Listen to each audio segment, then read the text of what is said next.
Bonjour à toutes et à tous, aujourd'hui vidéo Wargame où suite à la vidéo sur Barrelte et la bataille de Tsushima, comme on a abordé dans la vidéo le fait que les Japonais, les États-Uniens ou les Britanniques avaient trouvé la tactique du barrage du thé avec du Wargame, c'était un petit peu difficile d'ignorer la possibilité de tester. Du coup, j'ai rassemblé une fine équipe de 4 personnes, on a fait 4 batailles où en fait on met tout de suite 2 flottes en situation de T barré, avec en plus une condition, c'est que la première division euh, qui se fait barrer le T est à portée de tir de la première division qui barre, pour des raisons qu'on explorera dans la vidéo. Du coup voilà, on va montrer un peu les résultats de ces 4 batailles, sans énormément d'animation, mais en fait les enseignements sont assez nombreux sur la question, puisque vous allez voir en fait très rapidement que barrer le thé, c'est que la première étape. Et donc, pour ces expérimentations, on a 4 équipes, Hugo, Clémence, Antoine et Florent, qui ont bien voulu passer une journée avec moi, qui donc ont mené 2 batailles en parallèle de leur côté, ce qui nous donne un total de 4 batailles où en fait on voit des mouvements très différents. Mais avant d'aborder tout ça, je laisse la parole à Antoine pour parler de la place du wargame dans les différentes marines au début du XXe siècle. La marine japonaise a été une des premières en fait à utiliser les jeux de guerre et notamment en utilisant des modèles réduits qui ressemblaient assez fortement à ceux qui sont actuellement devant moi. Ceux qui sont devant moi sont d'ailleurs des navires de la flotte russe et il se trouve que un certain Fred Jane avait offert l'intégralité de la flotte russe en modèle réduit au grand amiral de la flotte qui n'était autre que le frère du tsar.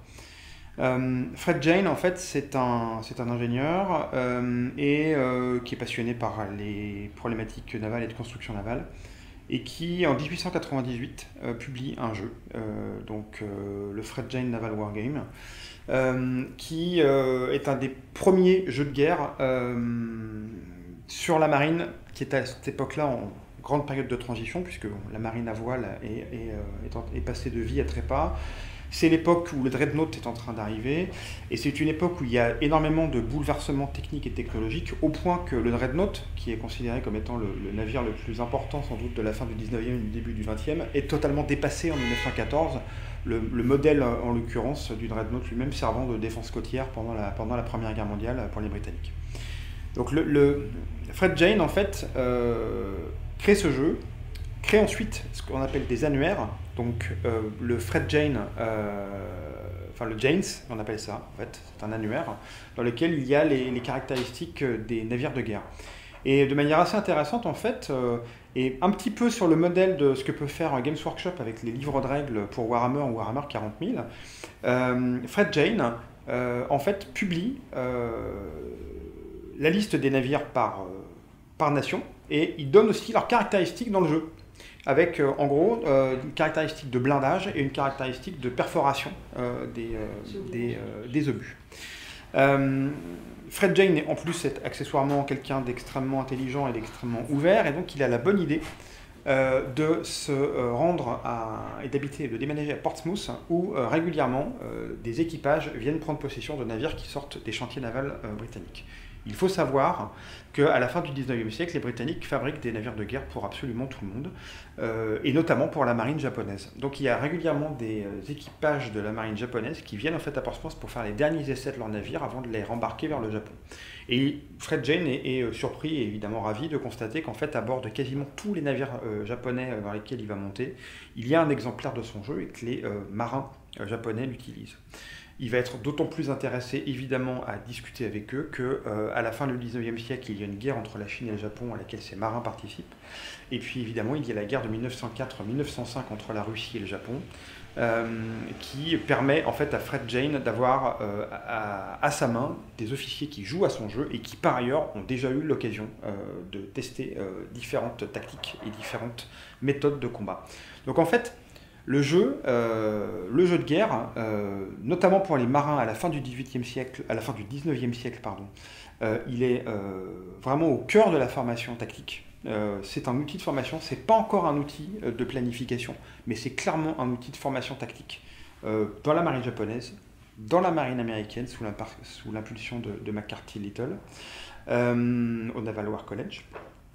Et donc, on constate qu'en fait, ce qui est aujourd'hui une récréation pour beaucoup, et ce qui l'est pour nous notamment, avec ces modèles réduits de bateaux, est un outil de travail en fait, pour les marins à la fin du 19e siècle et au début du 20e. Oui, bon, évidemment, là je peux vous montrer quelques images du fait qu'ils jouent, hein, mais dans les faits, je ne vais pas les interviewer à chaque tour, seulement à la fin de chaque bataille, donc il n'y a pas grand-chose à dire. En fait, les règles sont assez simples, les divisions sont déplacées régulièrement, les tirs sont faits et on a des dégâts. À la fin, chaque navire ayant 4 états possibles entre eux en parfait état et coulé,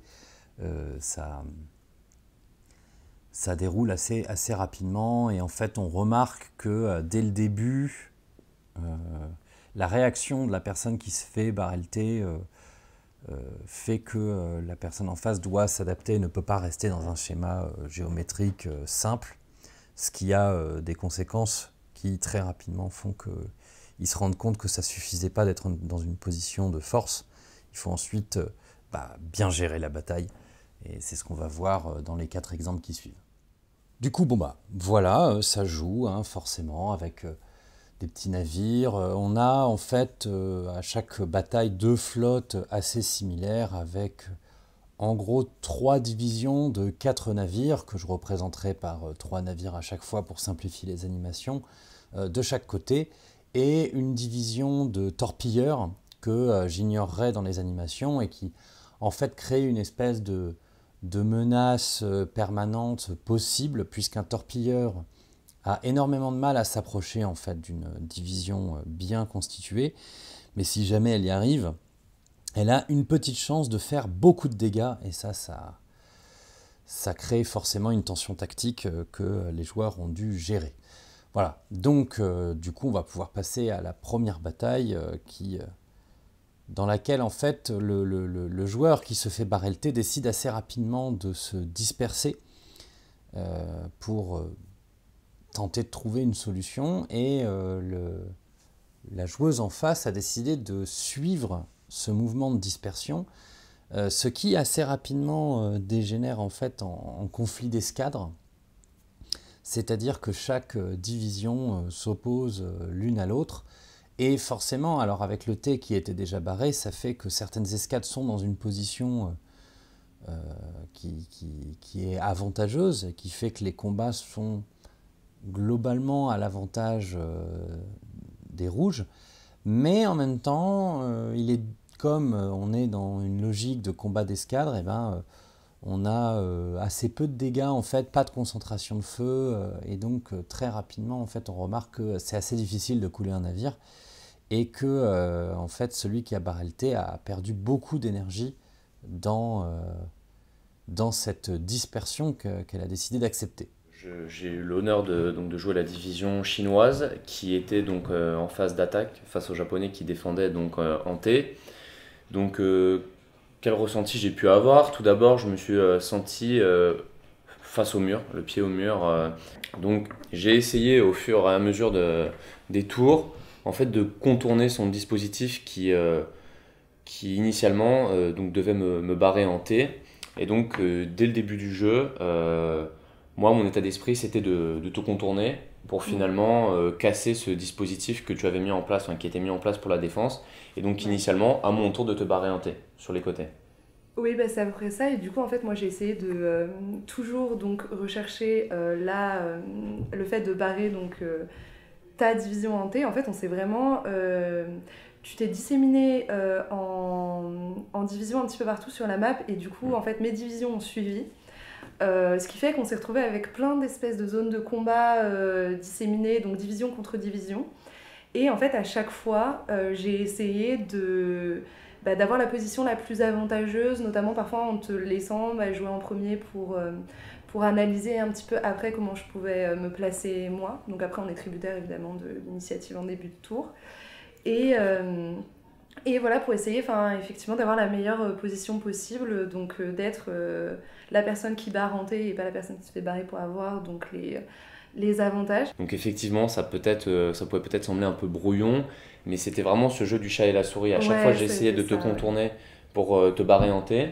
Et finalement, on s'est quand même rendu compte que le fait de partir initialement en T, ça te donnait pas d'entrée de jeu forcément l'avantage. Non. Et que ça conditionnait vraiment la réaction de l'autre. Enfin, moi, ça a conditionné d'entrée de jeu ma réaction. Et ma réaction, ça a été une sorte d'évitement, d'éparpillement de la flotte, puisque finalement, on s'est rendu compte qu'assez vite, on aurait pu dessiner une ligne imaginaire au centre. Complètement. Et 2 pôles qui se sont formés. Et donc, assez vite, tu m'as quand même bien entouré. Tu as essayé de me canaliser, j'ai l'impression. En fait, une position avantageuse et pas forcément toujours facteur de victoire, parce qu'effectivement, il y a toujours le dé, parce que plusieurs fois je me suis retrouvée dans des positions avantageuses et en fait au dé, parce que soit le bateau était plus faible ou parce que juste en fait le hasard du truc faisait que j'arrivais pas à concrétiser une position qui était avantageuse en une victoire stratégique. Bon, je t'ai coulé un bateau quand même.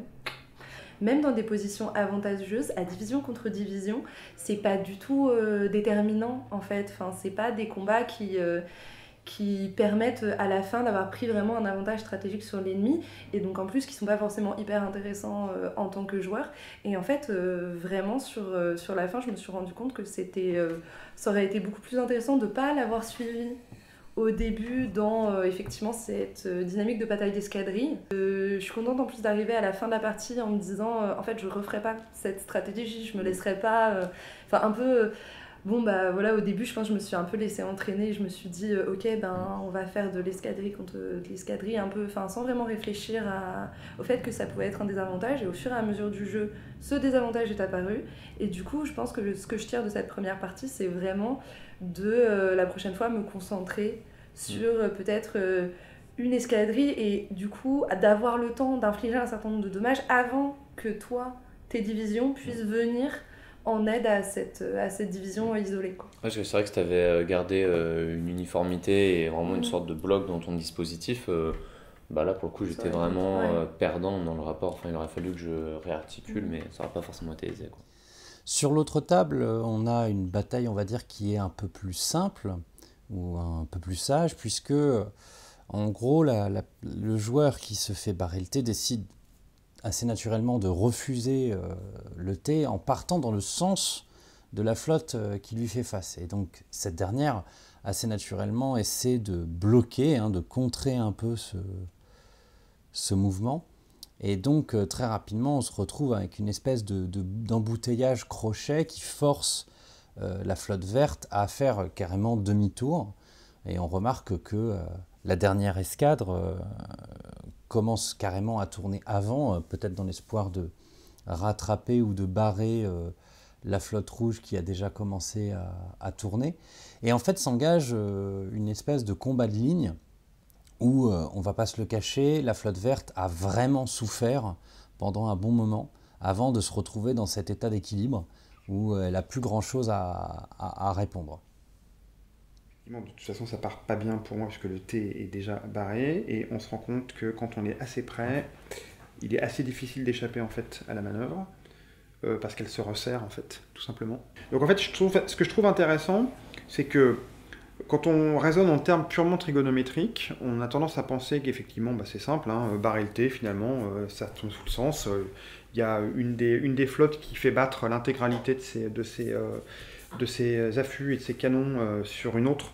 Donc du coup, les effets sont assez clairs. Sauf qu'évidemment, celui qui est en face, il n'a pas du tout envie de se retrouver dans cette situation-là, donc il essaye de l'éviter. Mais à partir du moment où on arrive à une certaine distance, ça devient difficile quand même malgré tout de l'éviter. Et en fait, ce que le T provoque, au-delà de l'effet purement mécanique, c'est une forme de disruption. J'ai trouvé ça intéressant, et surtout je trouve que ça montre que c'est pas facile de détruire des navires quand ils se soutiennent les uns les autres. Parce que là concrètement, j'ai pas mal de casques, mais j'ai aucun navire au tapis, j'en ai 2 qui sont très très endommagés, le Peresviet de mémoire et le Tsarevitch, mais globalement pas encore de navire coulé, mais ça va pas tarder.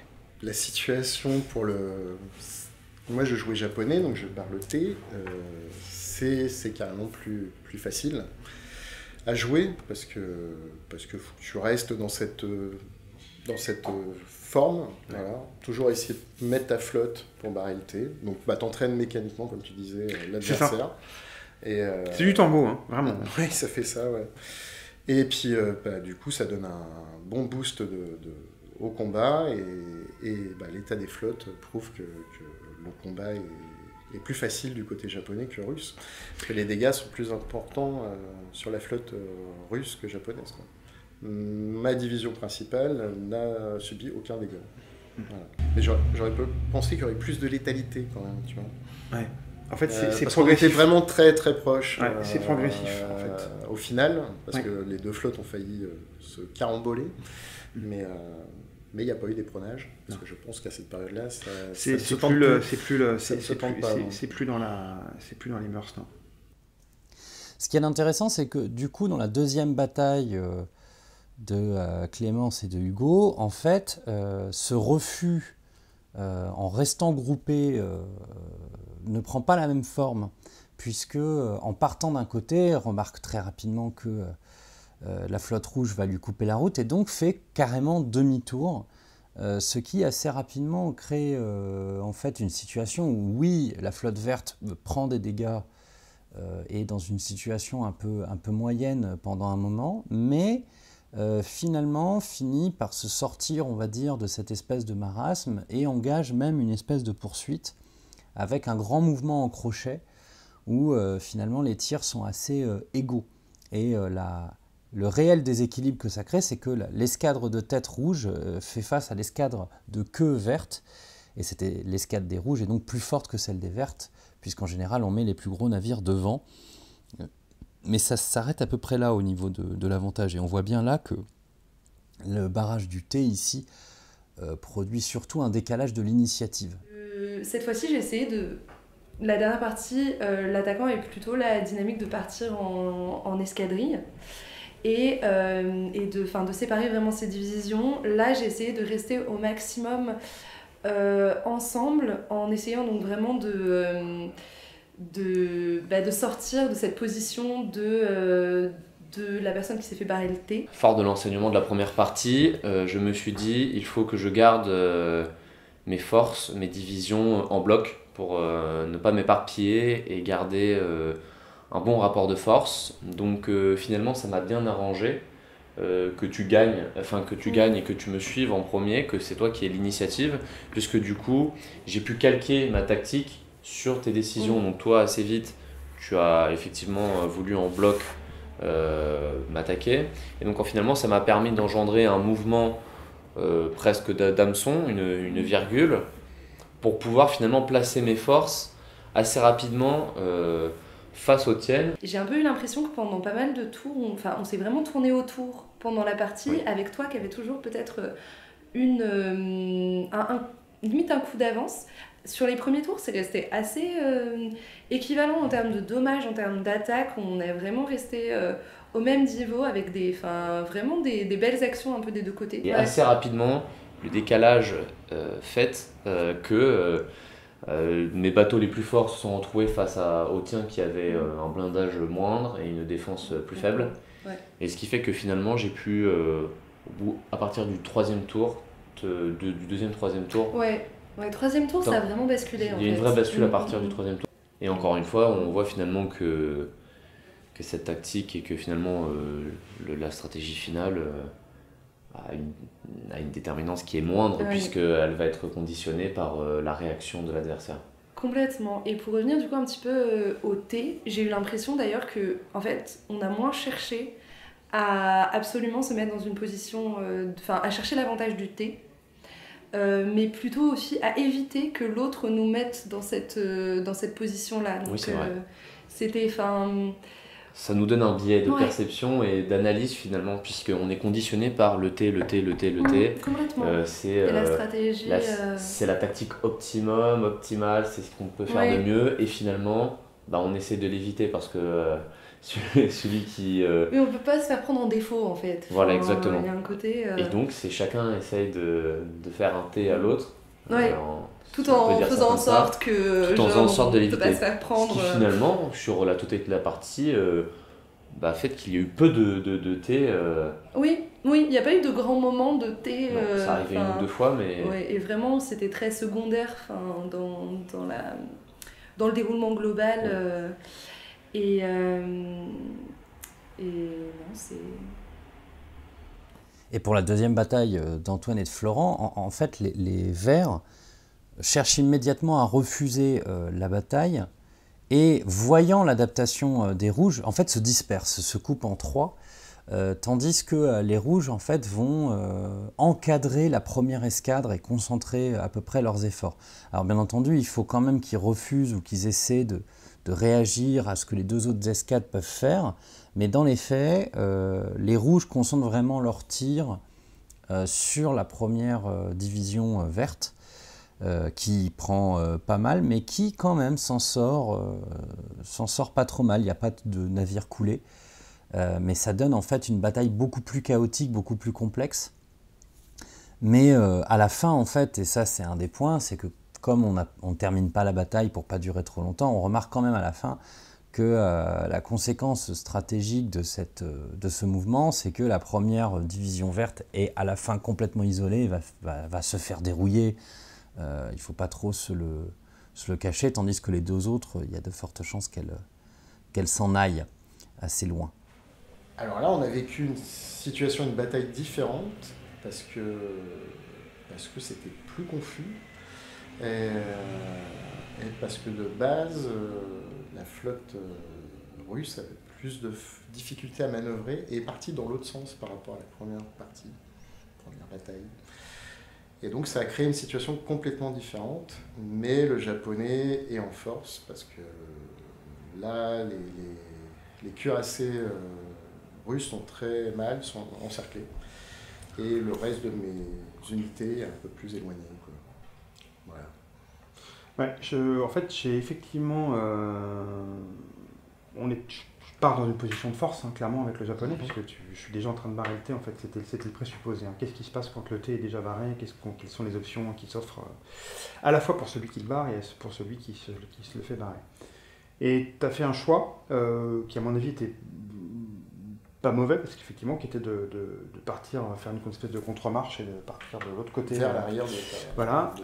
Sauf qu'en l'occurrence, j'avais entre guillemets un peu anticipé le coup, et donc j'ai ma deuxième division qui en fait a fait le virage qui a fait que cette division, pour ta division de tête, donc ta division de cuirassés, s'est retrouvée prise entre deux feux.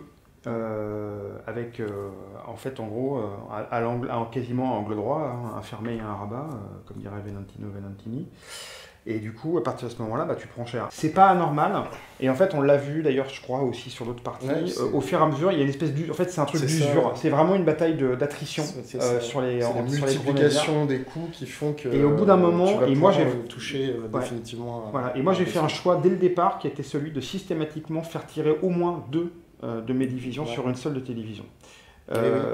Et là, on le voit bien sur la table. Et on le voit d'ailleurs, effectivement. T'as vraiment manœuvré pour ça. Mais pour le coup, je ne suis pas forcément payé de justice, puisque tu vois, j'ai quand même 3 navires là qui ont un marqueur jaune, 2 navires là qui ont un marqueur jaune et un autre qui a un marqueur orange. Ça, c'est l'aléa du wargame. Oui, c'est ça, voilà, tout à fait. Ça, et après, le fait que ça soit chaotique pour moi, alors qu'en fait, ta flotte, elle est entre deux de mes divisions, je trouve pas ça non plus totalement aberrant, parce que je pense que, objectivement, ça ne doit pas être si facile que ça.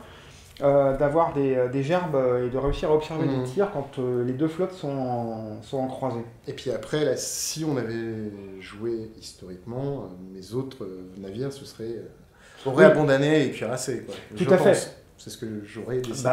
Potentiellement. Après, c'est quand même compliqué d'abandonner tes navires, tes principaux navires de bataille.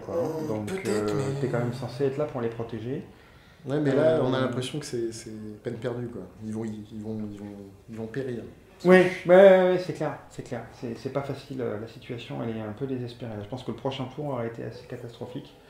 Parce que tu peux pas t'échapper en fait. Tu es littéralement coincé, qui est bordé par les deux, et c'est compliqué. Bon voilà, en fait, à la fin, on a bien 4 batailles qui sont très différentes. Très différentes, avec des tentatives. En fait, la tentative de sortir du barrage du thé par la personne qui se fait barrer le thé conditionne assez les options de l'attaquant puisque soit on essaie de refuser dans le sens de la marche de la flotte adverse et en fait on se fait enfermer, soit on la refuse dans l'autre sens et ça peut amener à des options un peu plus complexes, mais là on a reconnu dans la dernière bataille un espèce de schéma en L comme on en avait parlé dans la dernière vidéo, et ensuite il y a la possibilité de la dispersion qui là laisse l'option à la personne qui barre le T de soit rester concentré pour essayer de détruire au moins une division, soit de s'éparpiller également, et on remarque qu'en fait les duels d'escadrille c'est quand même assez compliqué parce que à armes égales en fait on n'a pas de quoi concentrer des feux au point d'amener à des résultats décisifs, sauf si les dés sont vraiment en notre faveur, et donc statistiquement c'est pas nécessairement viable. Voilà, donc là on a fait les 4 batailles, vous avez pu voir un peu les réactions des joueurs et joueuses. En fait, un truc qui m'a marqué moi en tant que simple témoin extérieur, c'est à quel point barrer le T, ça donne une initiative et ça force en fait un des deux camps, celui qui s'est fait barrer le T, à tout de suite réagir et essayer de trouver une réponse pour pas rester dans cette situation. Ça conditionne ses actions. Mais une fois qu'il a fait ça, en fait, celui qui barre le T n'est plus tellement en situation de barrer le T. Il faut tout de suite qu'il arrive à exploiter ou qu'il arrive à trouver un moyen de réagir à la réaction. Et ça, c'est toujours le même truc. On oublie souvent, quand on parle de tactique ou de stratégie militaire, qu'en face, il y a des gens qui réagissent et que donc il y a toute une dialectique qui se met en place. Et pour ça, les wargames, c'est vachement bien. Évidemment, on ne pouvait pas faire un wargame où le but c'était de savoir si barrer le T c'était mieux ou pas, puisqu'on le sait déjà, et ça conditionnait notre comportement. Ça a pu se voir sur une ou deux batailles où les joueurs cherchaient absolument à barrer le T, ce qui est une obsession qui peut parfois être problématique. En fait, on a pu voir, je pense là, des cas peut-être testés par les Japonais, les États-Unis ou les Britanniques, d'un défenseur qui tente de disperser sa flotte pour essayer d'avoir le moins de dégâts possible, et l'autre qui le suit et qui découvre qu'il faut concentrer ses forces en fait quand même, parce que sinon on perd très vite. Ce qui se passe, c'est que en fait dans une bataille maritime, il y a très peu de coups au but. C'est très difficile de toucher un navire en fait, c'est rare. A fortiori, en fait, avec le blindage, il y a parmi les coups au but très peu qui vont faire des dégâts réels. Et donc, ça reste très aléatoire. Et le T barré, ça n'est qu'un avantage parmi tant d'autres qu'on peut avoir pour essayer de prendre le dessus sur une flotte adverse. Et en fait, c'est plus mettre un petit peu le hasard de notre côté. Ce qui fait que rapidement, une fois qu'on a barré le T et que l'adversaire réagit, faut essayer de trouver des solutions. Et je pense que c'est en ça, en fait, que les Japonais avaient un véritable avantage par rapport à la tactique de barrer le T à Tsushima face aux Russes. C'est pas tant qu'ils savaient qu'il fallait barrer le T, parce que, très franchement, un peu de culture militaire à l'époque, je pense que les amiraux russes n'étaient pas non plus totalement ignorants du fait que se faire barrer le T, c'était pas une bonne nouvelle. Par contre, les Japonais avaient testé en wargame, avaient fait beaucoup plus de batailles que nous, là, on a fait juste en une journée, et donc avaient dans la tête tout un ensemble de cas possibles de réaction de l'adversaire, de manœuvres de leur propre part pour essayer de s'adapter à ça. Et ça doit un peu expliquer en fait que à Tsushima, c'est pas les phases où le T est barré que les dégâts les plus importants sont faits. C'est juste qu'en fait, les Japonais s'adaptent en permanence à l'évolution de la bataille, tout en ayant en tête tout ce que ça ouvre comme perspective que d'avoir barré le T à l'adversaire. Une autre remarque qu'on peut faire, mais vraiment c'était assez horrible, au tout début, on avait prévu de mettre la flotte un peu plus loin, la flotte qui se fait barrer le T un peu plus loin, et immédiatement, le premier mouvement, c'était refuser de se faire barrer le T. Et donc ça montre un autre truc, que là on n'a pas cherché à voir, mais qu'en fait la phase d'approche stratégique cette fois et pas tactique, elle est très importante, puisque si vous arrivez à portée de vue ou si vous faites repérer par la flotte adverse en étant un peu trop loin mais en ayant déjà barré le T, la flotte adverse s'adaptera immédiatement et cassera cet avantage et vous retomberez dans les problèmes d'avant. Ce qui d'ailleurs est certainement ce qui est arrivé à la bataille de Jutland Donc il faudrait que j'étudie plus en profondeur pour pouvoir me positionner, mais c'est visiblement les Allemands ont passé leur temps à refuser le barrage de thé des Britanniques, et donc on était dans un entre-deux permanent. Le fait est qu'un navire c'est très cher, donc il vaut mieux le protéger.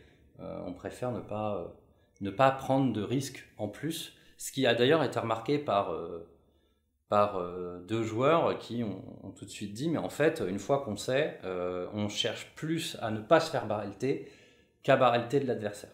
Et ça, c'est aussi un truc à avoir en tête. Ça conditionne en fait votre environnement intellectuel quand vous menez une tactique, sachant que là, il y a plein de limites évidemment, puisque on a décidé que les bateaux étaient à peu près uniformes, il n'y a pas de problème d'obsolescence, il n'y a pas de caractéristiques personnelles, il n'y a pas d'effet des matelots, il y a plein d'autres facteurs qui peuvent rentrer en jeu, qui se voient à Tsushima aussi, que là on a enlevé pour voir l'effet. Et en fait, immédiatement, on voit que barrer le thé, c'est un avantage, mais que c'est très loin d'être suffisant, et que derrière, c'est de la culture tactique, de la réaction, de la capacité d'adaptation, et aussi une capacité de commandement. Si vous n'avez pas de radio pour dire aux autres flottes quoi faire, le chaos peut vite dégénérer. Donc voilà pour les leçons qu'on peut tirer de ces quelques expériences de wargame faites assez tranquillement, et qui très rapidement nous montrent que c'est vraiment pas inutile pour les officiers de la marine japonais d'avoir testé la tactique du thé en amont, puisque ça leur donnait une perspective qui va au-delà de simplement la forme géométrique qu'on avait déjà explorée ensemble dans la vidéo précédente. Voilà, je vous remercie de m'avoir écouté et je vous souhaite une bonne journée.